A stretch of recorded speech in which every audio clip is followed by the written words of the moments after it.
On est à l'époque de l'année où les étudiants et étudiantes dans les universités sont presque à la fin, là, c'est l'étape des examens.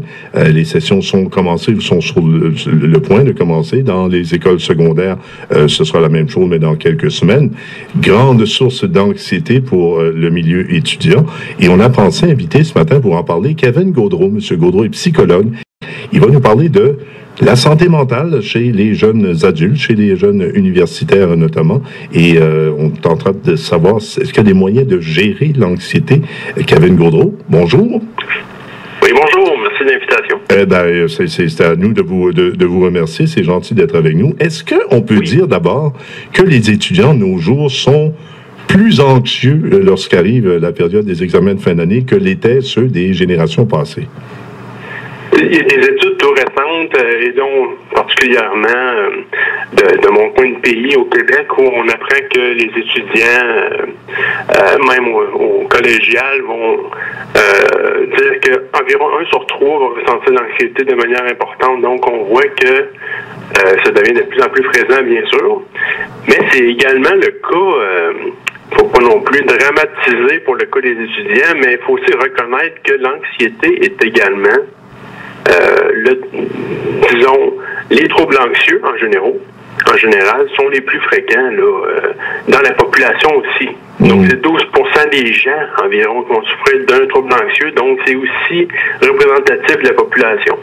Donc, oui, allez-y. Non, poursuivez, c'est intéressant, mais c'est inquiétant, là, ce que vous nous dites. Justement, en même temps, je crois que le premier message que je voudrais partager, c'est de normaliser avant tout. Avant de parler de troubles, donc, au début, on en souhaite un peu même l'anxiété.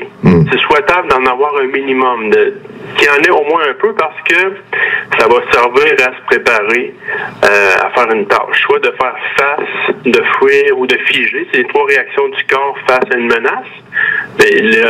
L'angoisse, l'anxiété plutôt, va être une réponse de l'organisme pour faire face ou fuir à une menace. Et le problème, c'est pas l'anxiété en tant que telle.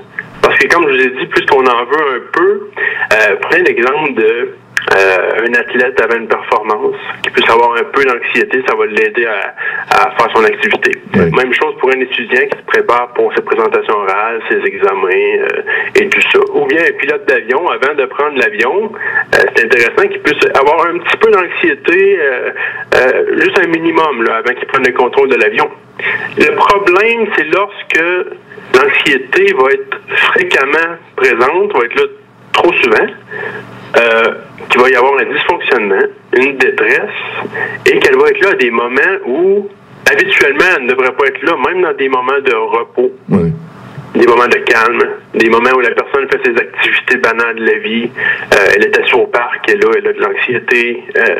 Donc vraiment, c'est lorsque les inquiétudes et l'appréhension du futur est tout le temps présente et qu'il y a un dysfonctionnement, là, on commence à parler de troubles anxieux. Mais avant ça, faut pas penser que l'anxiété est synonyme de quelque chose de désagréable à éviter et à fuir là, à tout prix. Oui, c'est pas tolérance zéro là, pour reprendre une expression dans un autre contexte. Même que c'est normal un peu l'anxiété, c'est normal. Kevin Gaudreault, avant d'aller plus loin, vous avez parlé d'angoisse également. On a tendance à confondre un petit peu. Il y a des nuances. Angoisse, anxiété, c'est pas nécessairement la même chose. En effet. Donc, l'angoisse, c'est le niveau le plus élevé d'anxiété qui existe. C'est souvent associé à la crise d'angoisse. Les gens qui font des attaques de panique, c'est un synonyme. Donc, les gens peuvent parler de crise d'angoisse, attaque de panique, ce sont les synonymes, la même chose. L'angoisse, souvent, va être associée avec des symptômes physiques.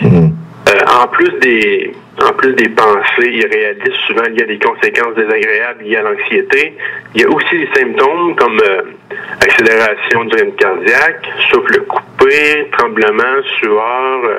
La personne peut avoir l'impression d'étouffer, de faire une crise cardiaque, alors qu'on sait que une attaque de panique en tant que telle, il n'y a pas de danger réel pour la santé de la personne. Elle ne va pas en mourir ou il n'y aura pas de conséquences désagréables majeures. Même si la personne a l'impression que c'est ça qui se passe. Ça, c'est l'angoisse. Parfois, ça ne sera pas de l'attaque de panique. Il va y avoir certains symptômes qui vont s'installer. Mais, comme vous dites, vous faites bien de différencier les deux. Oui. Toutefois, ça arrive, justement, les cas les plus importants d'angoisse dans les études peuvent arriver, justement, lors d'examens. Certaines personnes peuvent développer des attaques de panique dans les examens et ça devient difficile de se concentrer et de réussir la tâche là, lorsqu'on est dans un moment de panique. À partir de quand, M. Gaudreau, faut-il s'inquiéter du phénomène? Tout le monde a eu des examens, tout le monde, que ce soit à l'école, le poste secondaire, à l'hôpital en attendant des résultats de tests. C'est un peu normal, mais à partir de quel moment faut-il s'en inquiéter? Surtout lorsque c'est répétitif. Surtout lorsqu'il y a une répétition de l'anxiété à un niveau assez important pour amener un dysfonctionnement, mais que c'est répétitif aussi, que c'est pas anecdotique une fois. Une personne, vous savez, là, il y a entre 8 et 15% des gens, vous mettez un groupe de 100 personnes, il y en a 15 environ dans les 100 qui vont vivre 2-3 attaques de panique dans leur vie de manière isolée et que ça n'arrivera pas, ça ne deviendra pas invalidant dans leur vie. Oui. Ce ne sera pas quelque chose qui va donner un trouble. Ça va vraiment être passager et c'est pas nécessaire même d'aller consulter en psychologie ou de quoi que ce soit. Donc, c'est lorsque ça va être répétitif, que ça va durer dans le temps et que le dysfonctionnement va être présent à chaque fois également. Toutefois, quelque chose qui est intéressant aussi, c'est de savoir que lorsque ça arrive, que ça devient inquiétant pour utiliser vos termes, il y a quand même les traitements, plus qu'on va tenter de le traiter le tôt possible, le trouble anxieux, ça va souvent se guérir de manière assez favorable. C'est un des troubles qui se guérit le mieux. Et ça va également, lorsqu'on le fait rapidement, ça diminue les risques qu'un autre trouble d'une autre nature peut s'installer, comme par exemple dépression ou prise d'alcool, drogue et tout ça. Donc, si on peut traiter le trouble anxieux jeune, rapidement, plus on le fait rapidement, plus ça peut diminuer les risques d'accompagner d'autres problèmes qui vont s'en suivre. Kevin Gaudreau, on va prendre 2-3 secondes pour respirer un petit peu. Je vais essayer de pratiquer votre méthode et on poursuit avec justement ces attaques de panique dans quelques secondes à peine. Faites-nous part de vos commentaires, vos idées, questions et suggestions à format libre @radiocanada.ca ou par téléphone au 1-800-267-5200.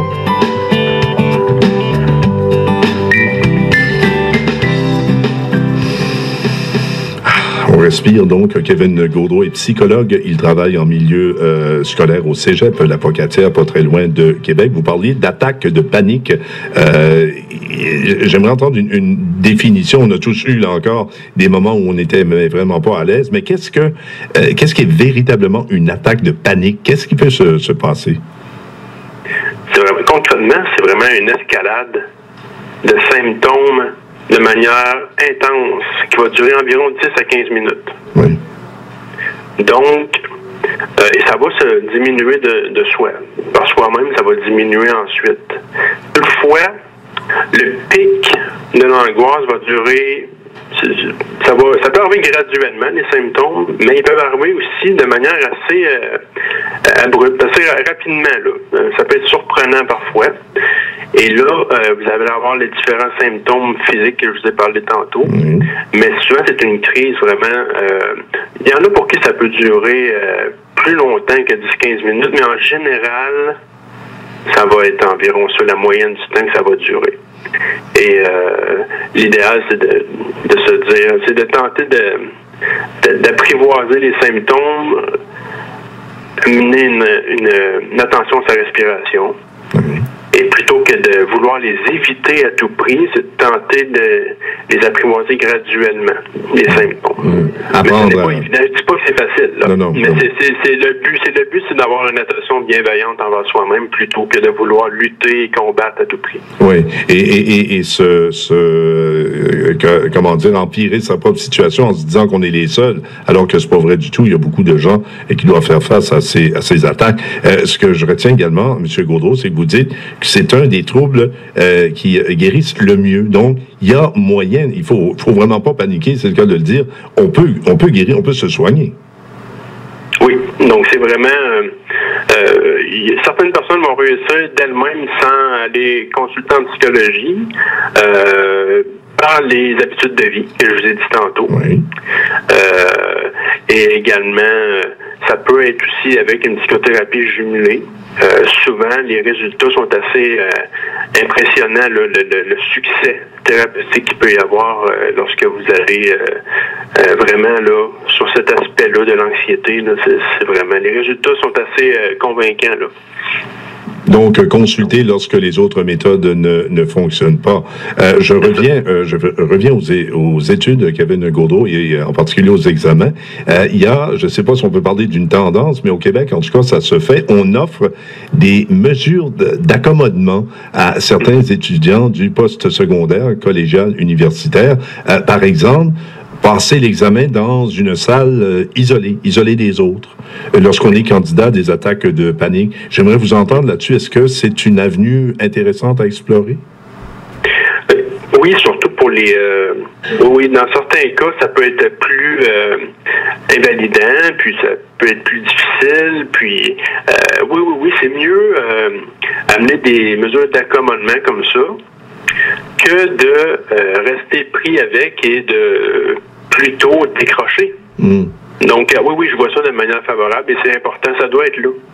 Ça doit être là comme mesure. J'encourage ça, là. Oui, c'est sûr. Il y a même, j'ai vu des exemples, et c'est un site de Radio-Canada qui en parlait, je pense, au mois de février. Une étudiante, au lieu d'avoir 1 heure pour compléter son examen, on lui avait donné 1 heure et demie.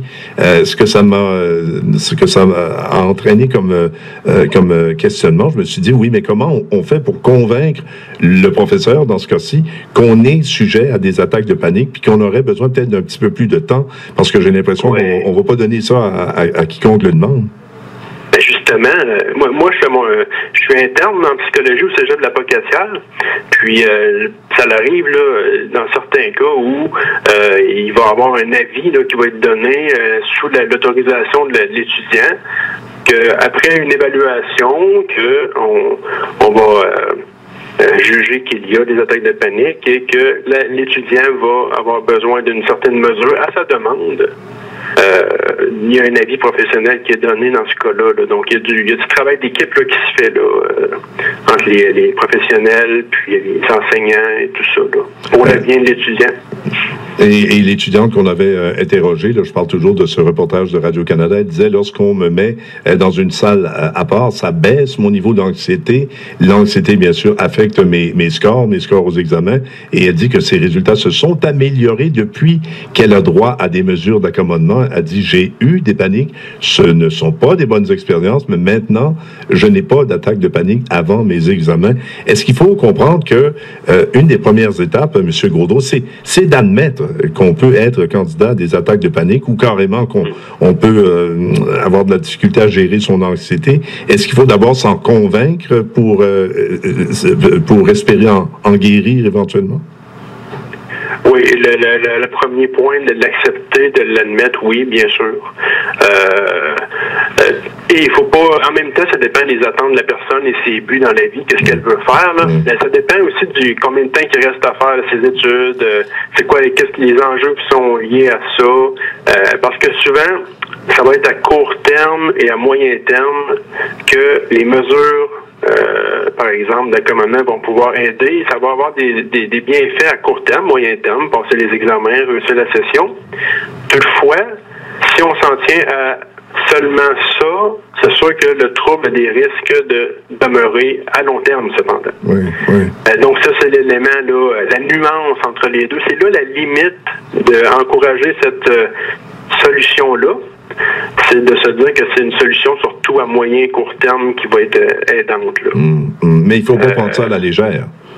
Non plus. Ouais. Donc, c'est vraiment du cas par cas aussi, là. Puis tout dépend des attentes de la personne, puis ses buts et motivations. Selon l'expérience que vous en avez, M. Gaudreau, est-ce que c'est pire lorsqu'on est en dernière session d'examen, c'est-à-dire lorsqu'on pense non seulement aux résultats, mais à la job qu'il va falloir se trouver, à, je sais pas, l'appartement dans une autre ville, le déménagement, etc. Est-ce que ça ajoute au fardeau? Oui, je dirais oui. Toutefois, c'était là bien avant aussi quand même. Souvent, les personnes qui sont anxieuses étaient déjà anxieuses avant.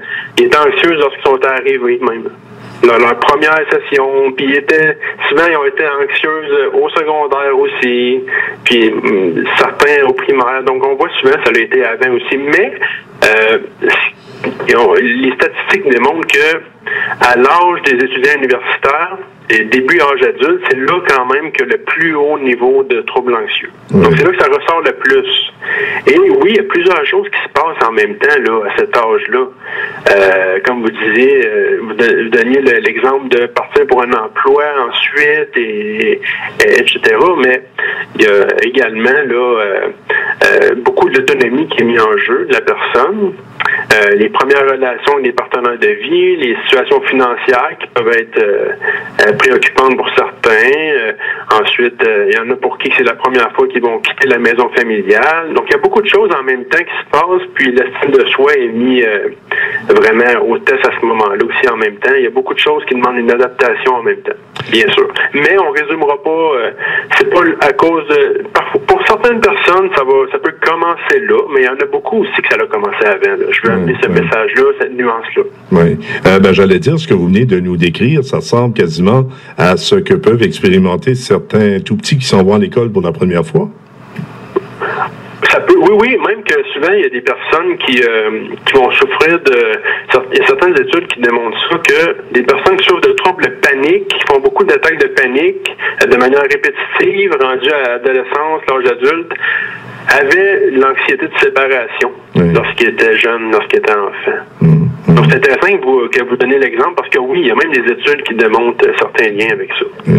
Donc, il faut demeurer aux aguets, quoi. Si on a eu une expérience dès la petite enfance, il faut se dire que c'est pas impossible que ça revienne un peu plus tard dans la vie. C'est un des facteurs de risque et c'est une des explications. Ce qui explique les troubles anxieux, souvent, ce sont des raisons biologiques, psychologiques et sociales. Donc, c'est un modèle à 3 niveaux. Puis ça fait partie des critères là, d'événements de vie liés à des critères psychologiques, là, bien sûr. Kevin Gaudreau, merci beaucoup de votre participation ce matin. Merci et bonne journée. Merci beaucoup. Salutations à tous les auditeurs.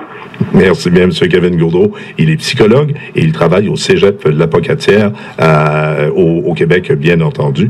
Sur ça, évidemment, bonne session d'examen et attention aux signes, comme vient de l'expliquer M. Gaudreau.